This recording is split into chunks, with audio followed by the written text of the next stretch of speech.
Okay, we might try and push on through some content. So looking at, we were asking, we had a great long conversation about skills. So if we're looking at the foundational element, I'm just doing a little thing up here. This is what we're talking about, the sense of the ontological basis for being a spiritual carer. Ontology simply means the study of being. What does it mean when we say that something is something? That's ontology.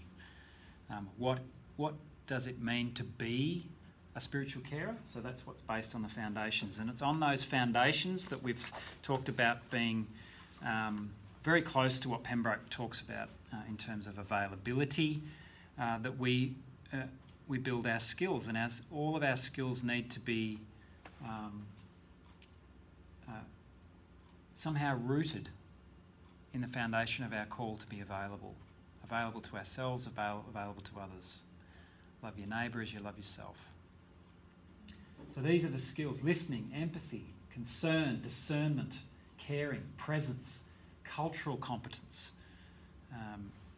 These things all are rooted in our foundation.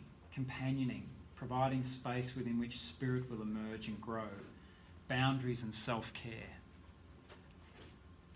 Responding appropriately to need, tangible and intangible.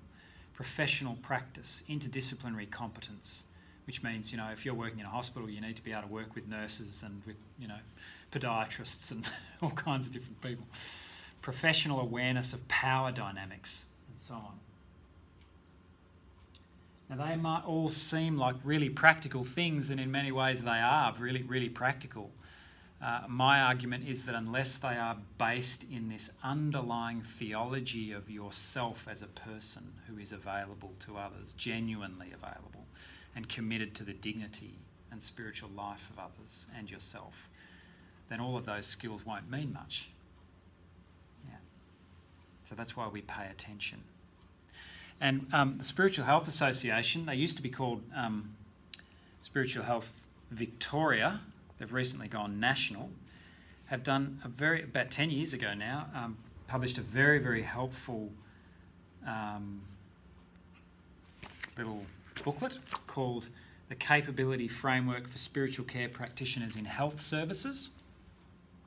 And I'll give you a copy of this on ARC, and we'll actually spend some time going through this later in the semester, asking ourselves, what are my capabilities? Where am I up to? So where am I up to in terms of, all of these skills and so on, and how I apply them? So that when I go for a job interview and they say to me, where would you put yourself on the capabilities framework? You don't sort of, stare at them as if they just stepped off Mars. You actually know what they're talking about, and you can give an assessment. You can say, well, when it comes to actual face-to-face listening, I would put myself at about a level 3 in these areas. When it comes to administration, maybe I'm down at a level 2. I've got a bit of work to do there. But you can give them a realistic assessment. And I can tell you now, just the fact that you know that this exists will stand in good stead for you in an interview with someone. So we'll go through that later in the semester. But so that, there are skills and capabilities that relate directly to spiritual care. But mind your call. It's all in all. It's that underlying foundation that will feed the life of the skills that you apply into your listening each day. And, we talked a bit before about what does this calling mean in terms of, earlier you asked, what does that mean, a call from God? Is that what it is? Well, yes, in our Christian tradition, we've got great examples from the text. We've got 1 Samuel 3, speak, Lord, for your servant is listening. That's that beautiful, obvious sense of God's voice calling Samuel.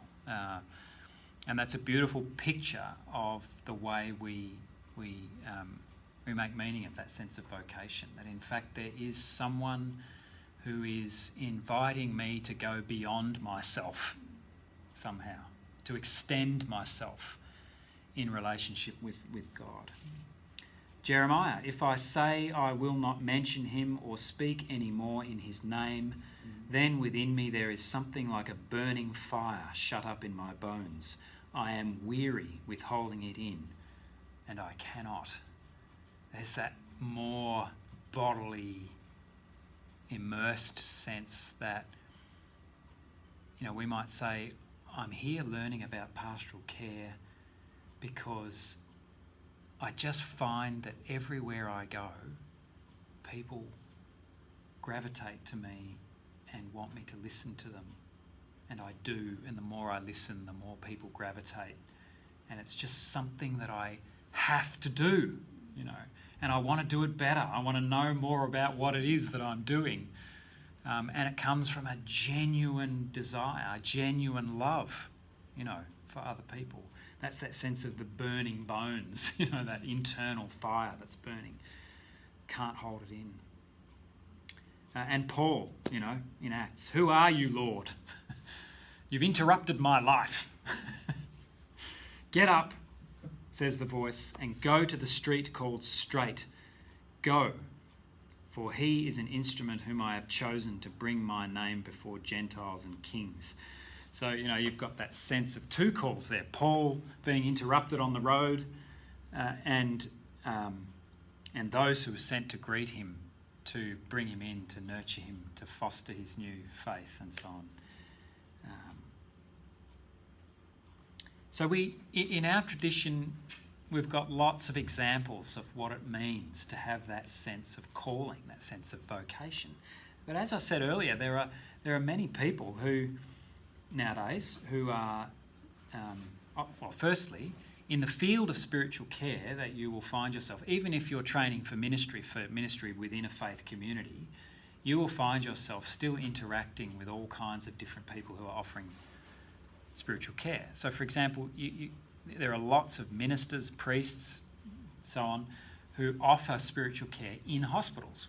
In my first placement out at Ivanhoe, my first job as a sole minister, I got rung up by the Austin Hospital within a week of landing there, and they're saying, could you be the Baptist visitor at our hospital? Do you mind if we call you when there's a Baptist who needs care? Sure, And then I enter into a secular environment. That hospital is not a faith-based organisation, and it is, whilst in that instance I was only required to visit Baptists, I was encountering all kinds of people and other religious practitioners, Buddhists, Muslims, Hindus, Wicca, people who were there responding to the spiritual needs of their communities. And so how do I engage in all of that? So and now increasingly there are those who are approaching spiritual care from a purely secular perspective, in the sense, I don't mean secular as in only non-religious, but people who themselves don't come from a religious background, but who are skilled in responding to whoever they deal with, or people who do have their own religious background, but they keep that very private to themselves, and they skill themselves in responding to all kinds of people, in particular non-religious people. So how do they get this sense of foundational vocation? If you don't have a religion, what do you mean called? Called by who? Like what? What is that about? So for the spiritual care practitioner whose spiritual formation is not religious, the foundations of spiritual care are not rooted in divine relationship nor in divine instrumentality. What I mean by divine instrumentality is that in each of those calls that we read out from the biblical text, those people were called, in a sense, to become instruments of God's divine purpose. Come along with me and help me fulfill my purpose for the world. That was very much part of their sense of calling. And for Christians, our sense of purpose is very closely aligned with the sense of purpose that Jesus expressed, and that is the bringing of abundant life, the bringing of God's life into the world. So what is it for those who are not part of a divine instrumentality? Is it valid? Can we work with people like that? What is their sense of foundation? More often than not, a non-religious practitioner's sense of their own foundations, their sense of vocation, is found in the sense of their belief in an individual person's participation in humanity's collective sense of the intrinsic value of life itself. So remember we looked back at some of those medical vows and ways of approaching life, you know.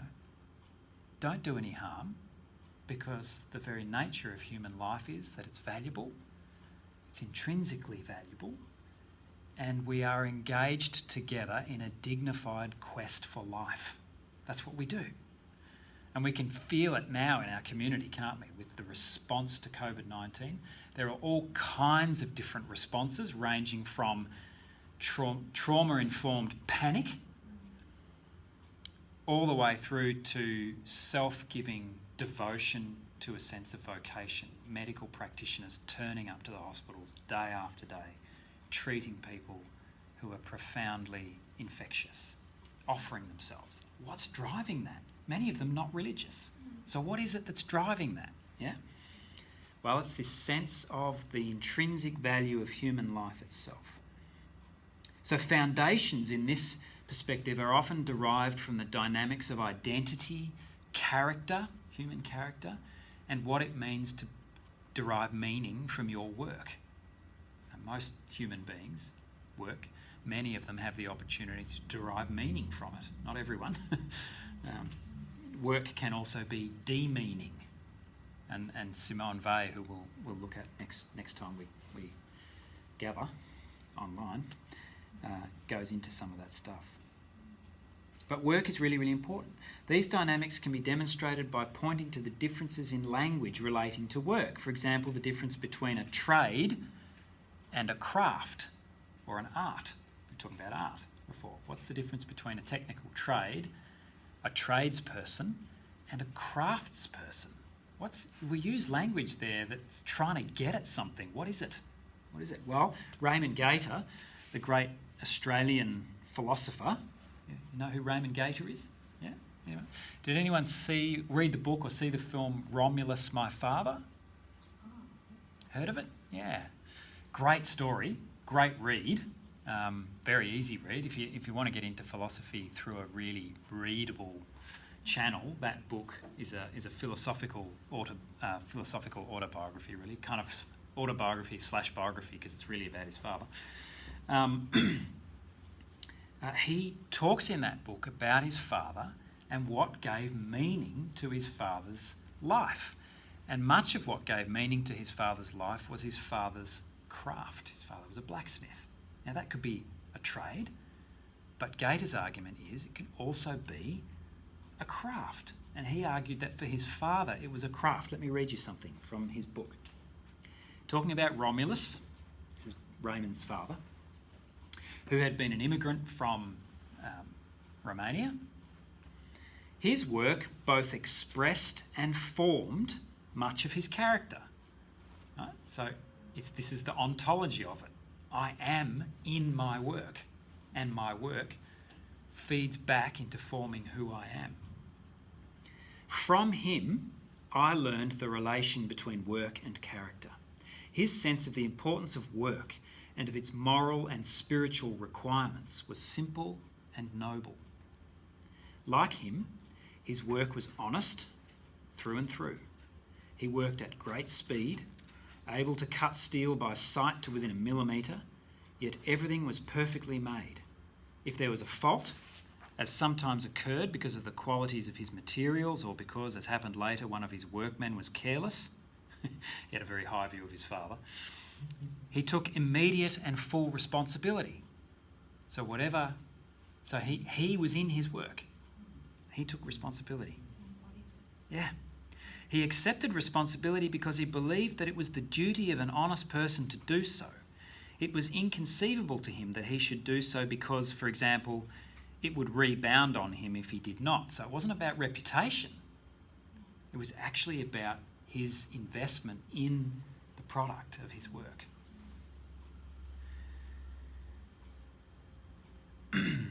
He regarded such prudential justifications, that honesty pays, for example, as shabby. That wasn't what it was about for him. It wasn't about utility, like your business will grow better if you're honest. You'll get more customers if you're honest. That's not what it was about. for him, the refusal of such utilitarian justifications was a hallmark or a mark of our humanity. So this is not about, I'll behave this way because it'll get me good results. Right? So I'll be like this with other people because it'll make more people like me. Or I'll be like this because I'll get a better position in the church. Or people will think that I'm a better human being. Or it was deeper than that. More deeply related to what we've been talking about as faith, as ultimate concern. That there is no clear distinction between me and what I do. There's a cycle. Action, what I do, reflection on me. I invest myself continuously, always growing, always expanding in my understanding of myself and the world. And the way I act informs who I am, and who I am informs the way that I act. Now, this can be as powerful in your local atheist as it can be in your local religious person. Now, I recognise that that's a challenging thing for those of us who believe deeply in the Christian tradition. I say it intentionally because what it invites us into is this understanding that I think is foundational to spiritual care, and that is that before religion, all human beings are deeply spiritual. They are people of faith. And we've all developed different ways of understanding, and we believe deeply that our way of understanding is real and powerful. But that doesn't mean we cease to listen to other people's way of understanding either. And in fact, the non-religious person is going to be so much more open to you and your faith and your ultimate concern if you're able to offer them the dignity of listening to theirs and take theirs seriously as well. Now, this applies not only to you working with other non-religious practitioners, but also to you working with non-religious people who might be in your care. Listen deeply. You know, Romulus might have gone to hospital and bumped into a Christian spiritual carer. If the Christian spiritual carer could only listen to someone who was prepared to convert to Christianity, he would not have received spiritual care from them. But if they were prepared to hear the deep spiritual meaning of his devotion to his craft and how that defined his life, and understand the spiritual vitality of that, then he would have received spiritual care. And the rest is up to God, you know?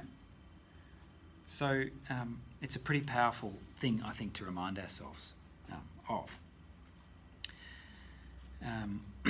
If the core competencies of pastoral and spiritual care are only focused on achieving certain medically defined outcomes, such as carefully defined outcomes for human well-being, or on the application of certain skills and methods, such as empathy, mirroring, cognitive therapy, family systems, all very powerful tools, and yet are divorced from their role as expressions of human character, value and identity, then in fact you are not being a spiritual pastoral care practitioner. For all of the tools available to the spiritual care practitioner are held in common with other disciplines also. Do you hear what I'm saying there?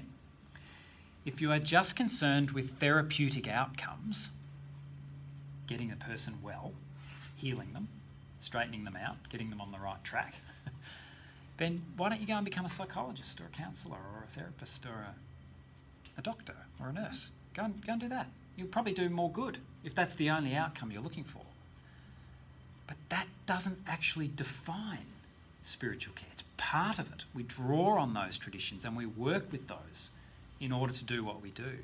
But underlying genuine spiritual care are the questions of ultimate concern, meaning, relationship, character, values, all of those deeper human frameworks that help us to define how we live in the world. And they don't always become apparent only in happy, good, well-being outcomes. Sometimes they are most apparent in the midst of the conflict. And that's where we get back to the God of Philippians 2. God didn't wait for us to get our stuff together before seeking relationship. God entered into even the most angsty part of our existence, our dying, got right in amongst it. That's where spiritual meaning dwells for all human persons, not only in the rosy, happy endings. So Chris, according to what you're saying, that could apply not only with spiritual care, that could apply with any profession. Yes, it does indeed. Yes. Isn't it? Yes. So what you're asking is, can only spiritual carers pay attention to that stuff, or can other practitioners do it as well? Yeah, like you would think that a doctor is probably in medicine either because they just got a high ATAR score and, you know, mum and dad said you should go and do medicine, which happens, yeah. But most people who are medical practitioners are there for a deeper reason, because they actually care. Yeah? They're deeply compassionate people. They're concerned about life, about humanity. And so you would ask rightly, well, how come they can't be spiritual carers as well? And my response to that would be, yeah, how come? They can be. In fact, they are in many cases. And more, those who struggle with it are recognising that they need people in their teams who can do it with them. So, for example, one of my friends who's a spiritual care practitioner at a local public hospital was called up to a ICU one time by a senior medical practitioner, a surgeon of some description, who, when she got there, they were all having a meeting around the bed with the patient, and the senior practitioner, medical practitioner, said to my friend, I brought you here because we need someone here who can listen into the human needs of this situation, and I know that I am so focused on this person's liver and how it works and how it's not working that I can't hear that stuff properly. Will you please listen into this with us as we talk this through? What an amazing outcome. That medical practitioner was offering spiritual care by referring, by recognising the need for a more human, values, identity, meaning-based kind of listening. Because his role at the time was to stay focused on the liver, just that bit that's in here, you know. And the patient would want the medical practitioner to be focused on that at that time. Fix my liver, you know, absolutely. But where there's a team approach of understanding of the human person, that this person, whilst they need someone focusing on their liver, this person is not just their liver. They're a network of relationships. They're a deep sense of meaning and hope and desire and disappointment and concern in the world. And that's where spiritual care comes in. But ideally, in response to your question, Jimmy, ideally everyone who's working in any kind of caring relationship ought to be able to bring spiritual care into the way they interact with the other person. And so part of your role as spiritual carers will also be to teach others how to do this. So, yeah. Could we take that outside the hospital?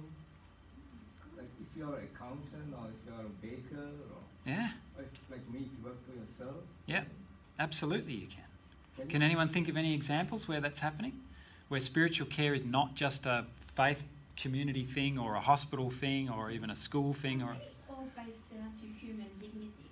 Mm-hmm. And we are all about the other person's dignity. So in a secular world, even in a place where, you know, it's not about spiritual whatever, but we still want what's best for that person's well-being, regardless. So it's all come back to the spiritual, but you see it in different forms. Yeah, yeah, absolutely. And wherever human beings are, there you have human spirituality. And for example, if I go to a place and I quote for a job, and you know how people like to bargain? Yeah. And they always want to write down, and you say, okay, all right, I'll do it for what you want. Yeah. But in your mind you say, I'm not going to do a proper job. Yeah. You know? Yeah. So I don't have that real spiritual care for them, really. Well, I'll do the proper job for them. so So beautiful, beautiful example as question. So when you go to quote for a job and someone just wants to haggle, Yeah, people always bring the price down, but you know that if the price goes down that far, the work will suffer. Yes. Yeah. Material is cheaper. Right. Yeah. Yeah. So what is spiritual care then? What is the spiritual care response in that scenario? What would you say it might be? Well, to see why the person wanted cheaper, they obviously have a need. So you attend to that need. Maybe you can give them different options. Maybe you can go with a cheaper version, but you still tell them the consequences of having that cheaper version. Right. What's going to happen. But you still care for them by letting them know what's going to happen when you do give it to them as a cheaper version. Right. Beautiful. So step one, Mhm. you validate their need and their desire. You don't just go, you crazy person, you got no idea. You validate. Yeah, okay, so clearly the expense of this is a problem. It's a problem to be dealt with, and it's a genuine problem. So you validate. You listen deeply, validate. Okay, all right. What you need to then you tell the truth. What you would need to understand from me is that I couldn't do this job for that amount of money because the work that would be done would be substandard, and I'm not prepared to do substandard work for you. Now that's a genuine, that's dignity, telling them the truth, but also maintaining your own dignity and your own investment in your own values and your own, okay, yeah. So then, but your need is genuine, but your capacity to pay for what you need is not there. So how else might we approach this? There might be other ways we could do this. Maybe we could do part of the job this year.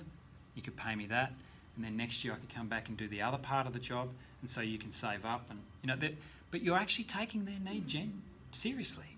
You're not just sort of writing them off as people haggle all the time. They just want everything for nothing, and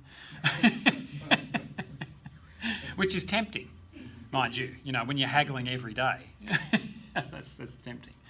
But I think that genuine validation of other people's needs, even when they seem to be selfish and self-centered or stupid, like sometimes people's things that concern other people can seem trivial to us. Well, they could appear one way, but it's actually something different. Exactly. There might be secondary or related underlying factors that we're not aware of. Yeah, like it might appear that they're being greedy, but in actual fact they're not, because they might, generally don't have enough money. Yeah. And they're trying to get something done at the cheapest because they don't have money. Yeah, that's right. Or maybe their parents have taught them to be prudent by just questioning, you always haggle because, if you just accept every quote, then you'll get ripped off. So there's an underlying value, you just haggle. That's what you do. It's just so they're not mean. At the end of the day, it doesn't matter what the reason behind it is, but by you sharing that caring, loving attitude will soften their heart. Yeah, And they'll probably turn and become a different person. Yeah. And most people, when you tell them the truth and you tell them that the consequences of lowering the price or whatever, if you're straight with them, they'll start to trust you. But if you're dodging and weaving and you're trying to sell them a line, then people pick it up straight away. We're pretty savvy these days aren't we, about people who are trying to sell us stuff. We're pretty quick at figuring it out. Like you were saying, sometimes when people are genuinely in need. Like it might be an old retired couple, or it might be a single mom who is struggling with 3 or 4 kids, and so she's trying to haggle the price with you. You know that genuine. Yeah. So you genuinely bring it down there. Okay. Yeah. So you're responsive to genuine need. Yeah, absolutely. But broader than that, great example, Jimmy, of how spiritual care actually infuses the way we are, and the way we are infuses the way we behave with others, and that can be a spiritual caring focus. And that's been born out in all kinds of different ways. There are organisations now who provide spiritual care in industrial contexts. And there are individual contractors, spiritual carers working as individual contractors, who will basically contract to provide spiritual care in any context where it's required. So it's expanding outside of its traditional kind of boundaries, But the microcosm of the faith community, the church or the synagogue or the temple, is a really good example too of just how broad and deep the spiritual care perspective can go. Because usually in those, as we know from our own faith communities, in those contexts, a lot of the teaching and the call, the focus on formation as Christians, as people of faith, is about how we behave towards everyone whom we encounter in our lives at any given time. That's part of faith. That's that faith as a verb, faithing. Yeah, so great question, Jimmy. Fantastic. Now, let's, given that time is short, I'm going to read you a case study that might help to generate our sense of, and this is found in Pembroke, and there's some good strengths about the case study and some things that may need some critique. Remember the invitation to bring your critical reflection skills to bear when we look at these things. So we want to be able to say both yes and no to any idea that we come across. So when I read this, just have your pen ready and note down things that you think maybe speak to you as oh wow, that sounds really good. I could affirm that. I like that, you know. But then be as ready to note down questions of, I can hear some danger in that. Or, really? Is he really asking me to do that? Or, is he really suggesting that that's what spiritual care is? I've got a few questions about that because I read this over here and this other person seemed to suggest that that was dangerous. Or, can you hear the kind of perspective I'm asking you to bring? And this is the kind of perspective you bring to your writing as well. Okay, so here's the... And Pembroke takes it from someone else called Charles Gherkin, who presented a report of a student training in hospital chaplaincy, Edith L. She's going to be called. Has anyone read this yet in the Pembroke book? I think I read that just recently. There you go. Good. Edith received a call to be with the lover of a homosexual white male in his late 20s who had died of AIDS. Now this is kind of pertinent today because in its day, AIDS was, the panic around AIDS was kind of not that dissimilar, maybe not as so broadly applicable, but in many places in our community, the panic around AIDS was pretty solid, wasn't it? You know, ad campaigns, you know, it was like, it was really serious. Yeah. Okay, so Edith received a call to be with the lover of a homosexual white male in his late 20s who had died of AIDS. So this is the partner. No other friends or relatives were at the hospital. Even though the man had a terminal illness, his death had not seemed imminent, so it was an unexpectedly premature death. The lover was deeply upset with grief and with a sense of guilt. He was himself an AIDS victim, so he had AIDS. Edith looked in both the patient's room and the quiet room for the man. Finally, he was noticed walking out of the men's toilet and the administrative nurse introduced them. Okay, and this is how it unfolded. Nurse: Jay, this is the chaplain. Edith: Hi Jay, I'm Edith L., one of the ministers in the hospital. I understand that you have had a great loss. Jay: Hi, will you talk to me?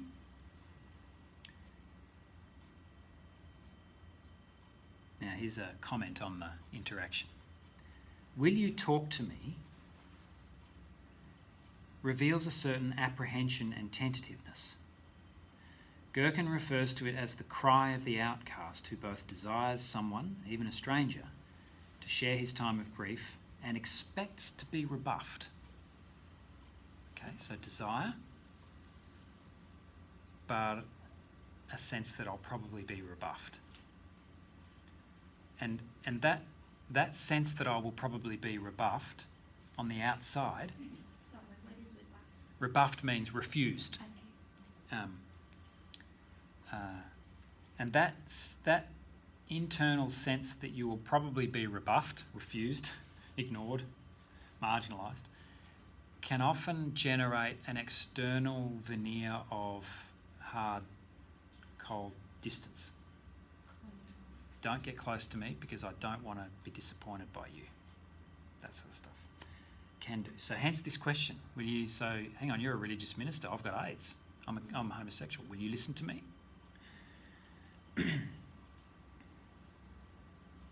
So Gherkin refers to it as the cry of the outcast who both desires someone, even a stranger, to share his time of grief and expects to be rebuffed. A fully available presence is needed if there is to be any genuine sharing in his grief. Now you can hear perhaps the challenge for, particularly back in those days, for the religious practitioner who is being asked to be fully available to someone who maybe they could have problems with.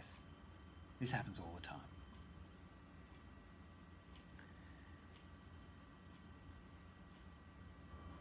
In endeavouring to be that presence, Edith has to struggle against two powerful pulls, tugs, or drivers, you might say. She could be pulled away first by her fear of being infected with the virus. Yeah.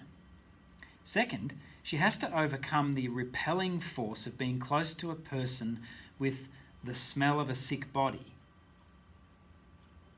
Now you can hear both of these are deeply physiological responses. Fear of being infected is pretty natural because your body doesn't want to die. You have this intrinsic will to live. And so we have all kinds of disgust reflexes and contamination responses that are built into our physiological responses to the world. In her report, Edith acknowledges her tentativeness about establishing communion. She says this, I noticed that his face was swollen due to the crying. I placed a chair almost directly in front of him, very close. I remembered that the nurse had told me over the phone that he had AIDS, and she thought I should know. So as I placed the chair in front of him, I remembered that he was an AIDS victim and that I should take every precaution necessary. I did not, however, change the position of the chair because I felt that he needed someone to be close. The thought occurred to me that if he had been a woman, I would probably have simply sat beside him on the sofa in the room. So she's processing her own responses. This is the kind of stuff you do in supervision, this kind of reflecting, and this is what we'll practice doing with our final assessment, which is our verbatim report. This is basically a verbatim report that she's giving here. She also shows through her verbatim the intensity of Jay's distress. Jay, is he dead? Is he really dead? With great sobs and tears. E, yes, he is really dead, embracing him. She tells him the truth. She doesn't say, it's okay, he's in heaven, you'll see him again soon. Right? Which might be true or not, who knows, but right now, his experience is that his partner is dead. He's gone. That's the truth. That's the real lived experience. Sorry, I'm preaching about it. I should be letting you guys write down things. It would be a hard thing to say. Yeah. Yep. To agree. Yeah. Yes, he really is dead. Jay, I should have been with him more time. But I was afraid. I could not hold him as he wanted. I should have known. He told me he felt like on a roller coaster and that he wanted to get off. Edith, he did get off. Jay, yes he did. And he died alone. I missed him by 2 minutes. Now he began to cry and speak very loudly in his cry. I don't want to die alone. Edith comments on her instinctive reaction at this point of holding him. She also notes her urge to let him go when his nasal discharge falls on her arm. Right, so that's a disgust reflex. Now he was crying so hard I couldn't resist embracing him, trying to hold him in order to give some comfort. He was not only crying for his loss, but for his own death he was foreseeing would be as lonely as his lover's death. As he cried, tears fell on my arms and some mucus too when he moved. I felt like letting him go to dry myself up, but feared for his well-being. I could smell the smell of a sick body. As I write this, I can still smell it. She's being really honest, isn't she? She's telling herself the truth about herself. It's easy in a report like this to go, oh no, I was fine. Yeah, look, I even hugged him. You know, it was lovely. It was beautiful. And that's it. That's not self-reflective. She's getting right down into her bodily responses to the situation because she wants to learn from this. Yeah, that's what we do. Jay straightens up now and dries both his tears and the mucus on her arm. Edith continues to talk with Jay. She moves to his fear of dying alone and his sense of having failed his lover. She also allows Jay to talk about the relationship that was shared. And then a male friend arrives. Edith decides to leave them alone and she says goodbye. In noticing her reflections on her farewell, it is evident both how much Jay appreciated her ministry and how scared Edith was of the risk of infection. She says this, I said my farewells, they said their thank yous, and I left. I searched for the bathroom and washed my arms and hands. I looked for the administrative nurse to let her know that I was leaving. She told me they had expressed their thanks to her for my being there with them. I thanked her and was on my way. I didn't want to touch anyone. I walked into the office and as soon as possible went to the apartment to wash my hands and face again. I feared for my health and the health of others, and I prayed for continued health in the hope of not having tempted God with the risk of being with this young man.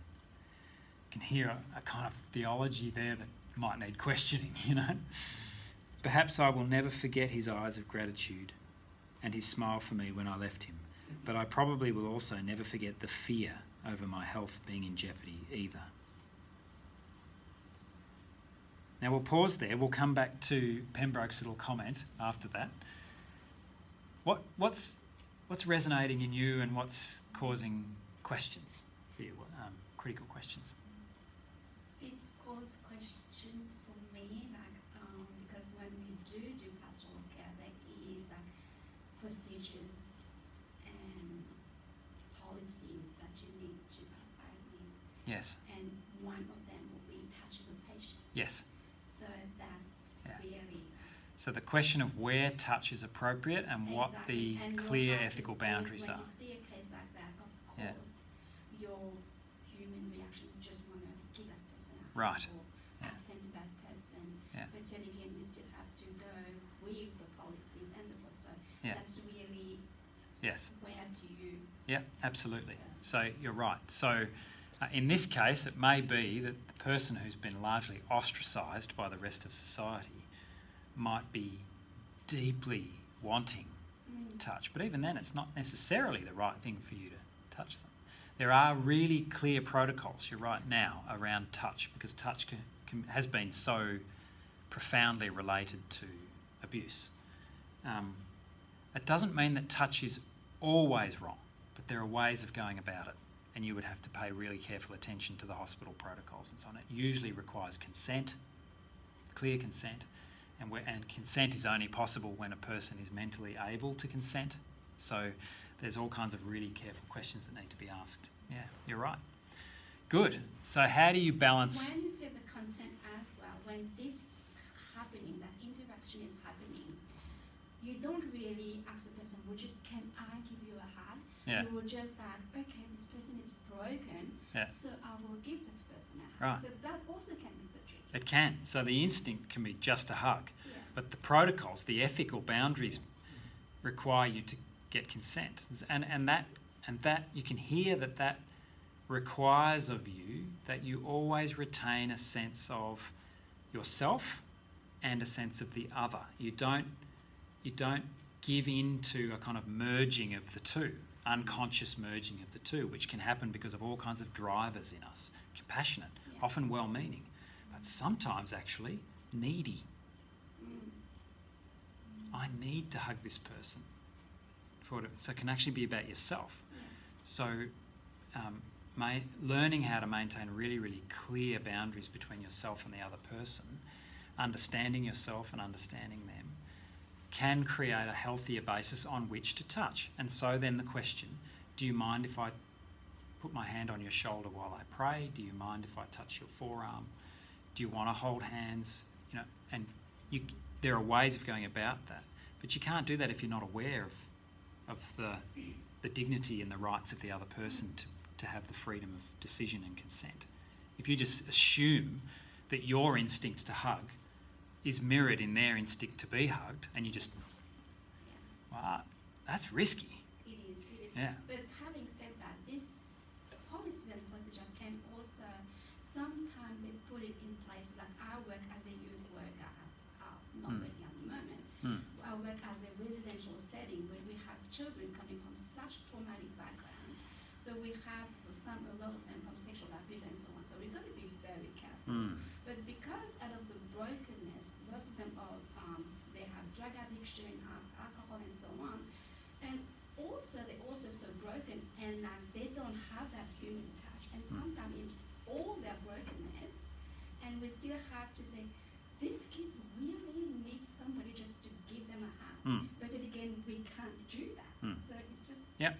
it's I don't know so if you've seen this, well, I probably should show it. It's a great, beautiful little YouTube clip that was going around Facebook about a year ago of a primary school teacher in Latin America somewhere, I think it was, who her class would line up outside the door, and then she'd open the door when the bell went for class to come in, and she had a poster on the wall here with 4 or 5 different options for touch or not touch that the kids could choose.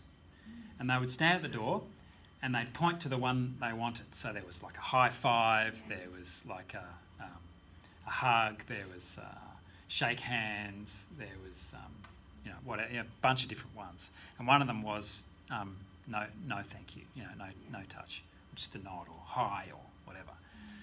And the kids would come in, they'd touch the different one they wanted, and that was, and then the teacher would offer that.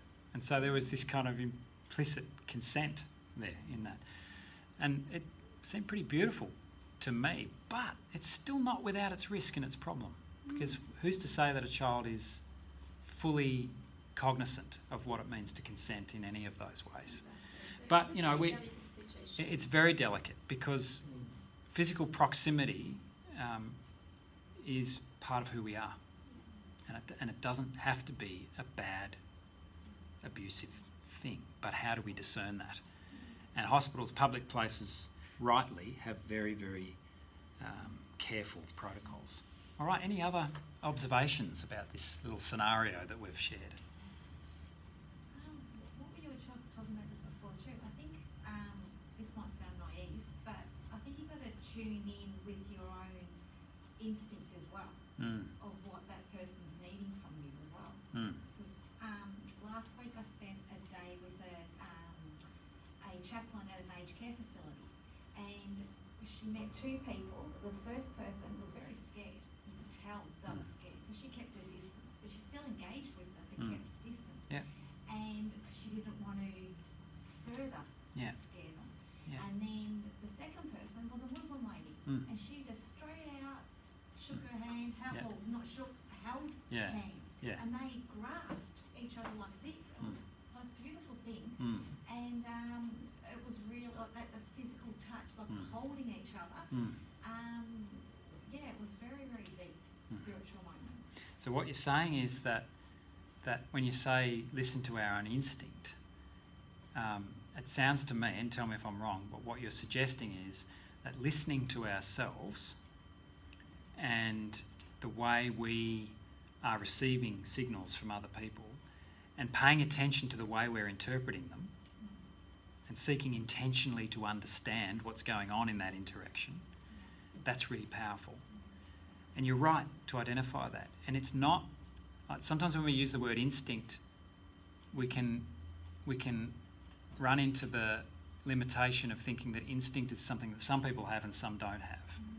And to some extent, some of us are more discerning than others, and it can be to do with personality, and it can be to do with, family of origin stuff. But no matter who we are, and no matter to what extent we're more inclined to be able to hear that stuff or less inclined, we can train ourselves to pay attention to that. And unless we have a significant personality disorder or spectrum limitation around the way we receive signals from other people, we ought to be able to train ourselves to listen. And that's where contemplative silence, mindfulness and prayer is so important. Because what I'm doing is I'm saying it's time to stop the barrage of stuff and pay attention to what's happening right now. And listening to your instinct, as you say, is precisely that. In the moment of the interaction, you're inserting the contemplative stance. You're saying, listen. I've got to listen. I've got to be present.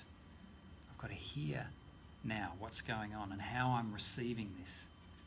Because in fact, sometimes your instincts will tell you this person wants to embrace me and it feels like it might be okay, and then they embrace you and then suddenly you realise it's not okay because then they want to keep embracing you, or they want to start asking you, can you please tell me what to do? And they start to build dependence on you. And so there's a constant reassessment going on. How do I respond? Do I create safe distance? Because sometimes distance is safer than proximity and so on. Hard work. Yeah. Worth doing. Because people really respond to those of us who listen deeply to them and who respond in a way that offers them the dignity of being themselves. Yeah. There's all kinds of stuff that's really worth reading from the field of psychotherapy and counselling around transference and countertransference and the loss of boundaries and what leads to that stuff. And examples of, often the examples of crossing sexual boundaries and so on within the professional caring relationship that happens frequently in people. So what is it that makes that happen? What are the conditions under which that can happen? And rather than just saying to ourselves, "Oh, it'll never happen to me. I'm good. I'm okay. I've got good boundaries. I'm happily married," or whatever it might be. Rather than do "oh no, I'm a professional. I'll always keep professional distance." None of those things actually work particularly well. Understanding. Understand. What's happening in the other person? Why am I responding in this way? What's driving this? Understand yourself and understand them, and that's the way we get to the heart of the matter and we realise where the delusions are, where the counter-transference is happening, and why this is an unhealthy situation. So if you feel yourself just wanting to deny stuff, I'm a good person, this will never happen to me. We'll talk about this later in the unit about boundaries and health and ethics and all that sort of stuff. I always say to practitioners who are learning, don't say if it happens to me, say when it happens to me. That's a safer approach because you're being honest with yourself. You're giving yourself the dignity of saying, I'm human and I have responses to other people. And I can't always control other people's responses to me. But what I can do is understand them. And when I understand them, I'm more likely to respond appropriately. And that's why we do supervision and so on. It's all the process of understanding. Great. Let's are you okay? Should we go? Because I'm very cognizant of the fact that I've only given you one break. How about we go to 25 past and I'll let you go early instead of another break? Yeah. That sound all right? Yeah. Yeah? I don't want to wear you out. Okay. So Pembroke says, Edith offered Jay a real presence. So that's his judgment. Okay. She stood with him in a fully committed way. She made herself emotionally and physically disposable. It is not absolutely clear from medical evidence whether or not Edith was taking any real risk by embracing an AIDS sufferer. We know now that she probably wasn't really taking it, but it was a real risk in her mind, and that makes it real. It is generally accepted that infection does not occur in this manner, but the infection of health workers who do not seem to have been exposed to contaminated blood casts some doubt on this consensus view. In any case, the salient point is that Edith perceived a very real risk. One could understand her option for a less committed contact with Jay. By placing a hand on a shoulder, offering trained empathic responses, she would establish a professional presence. All the while, she would hold herself at a safe distance from this body oozing the smell of a potentially lethal sickness. She would be able, in this way, to save herself from deep fear and anxiety. Edith wanted to withdraw. she felt a strong urge to clean herself up, but she didn't. Edith substituted Jay's need for her care, for her desire for emotional equilibrium. And what he's saying there is that she felt her own desire to feel emotionally and physically safe, but she substituted that, she laid that aside in favour of her patient's need. Now, the question I would ask you is, do you think that's a good thing? Pembroke clearly thinks it is. This was a costly substitution for her. As soon as she opened herself to Jay's need for solidarity and community, she gave up her freedom to pursue her own security, safety and comfort. And my question is, does it have to be either or? Not really. Why do you say that? Because self-care is very vital. Hmm. You can't care for somebody if you don't care for yourself. Right. You're putting yourself at risk. Yeah. In that case, in her, like she was very emotional, and so maybe will blind her of seeing clearly. Hmm. So therefore, yeah, I think it can be, but she could really, if she had time to reflect back, maybe she could set maybe a different approach in how she could do the whole thing. Yeah. But yeah, so. Right. So it's in your view, it's not necessarily either you substitute your own needs for the other person, or you be a cold hard professional. It oughtn't be that binary. You ought to be able to somehow figure out how to be how to retain your own dignity, to show compassion for yourself, and at the same time show compassion for the other. And my query with Pembroke is that there tends to, and I think this is something that we as Christians run the risk of, we tend to think of ourselves as those who lay down our lives for others. Now that's a noble sentiment. It is a noble sentiment. And yet, what does it mean actually to lay down your life for another? Does it mean to entirely sacrifice yourself in that sense? To be a martyr? Is that what the other person actually needs from you? Really needs from you? Yeah. In actual fact, what the other person needs from you is not your martyrdom on their behalf, because actually I don't think that's particularly dignified for them. What they want for you is some common humanity. They don't want your pity or your condescension or your martyrdom. Most people don't want those things. What they want from you is some genuine, dignified, common humanity. I see you, you see me.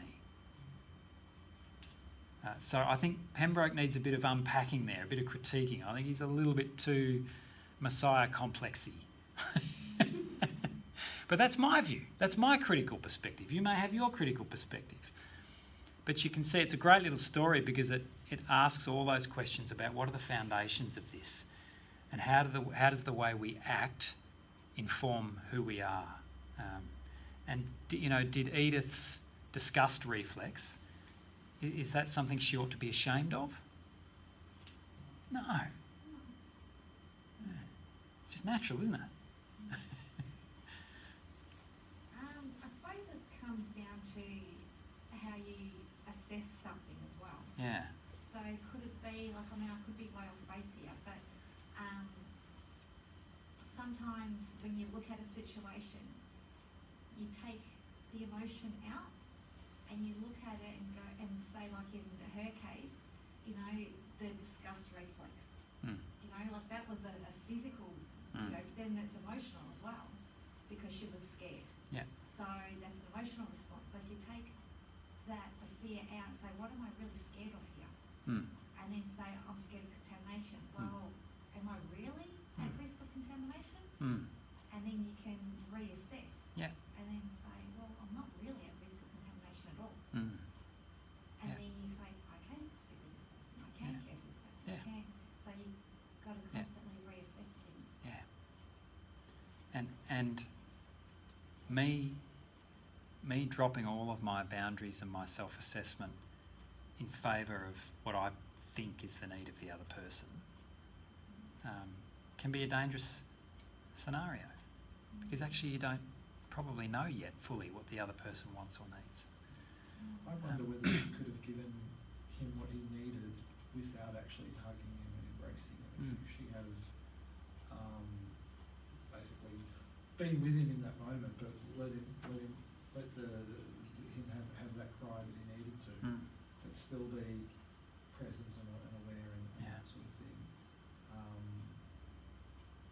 I kind of think that would have been a perfectly acceptable way to handle the situation as well, and that by embracing him, I think she's gone above and beyond.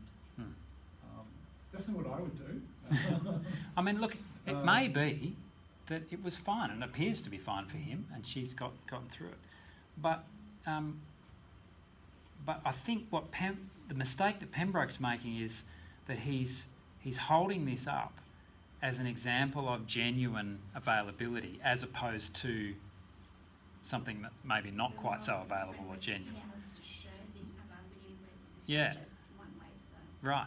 So, but I think you're right, Earl, that, you know, we there are ways that we can sort of radiate warmth and acceptance to one another without sacrificing our own dignity and our own genuine concerns. You mentioned she could have put a hand on the shoulder. Yeah. You could have a hand on the forearm. Yeah. Without the full embrace, Yeah. there's degrees of Yeah. degrees And of remember, physical. this person is completely outcast as well. Right. Just for her presence to be there Yep. would have been Yeah. the whole world. Particularly as a religious Without having practitioner to go who showed no judgment, or it was beautiful in that sense. Yeah.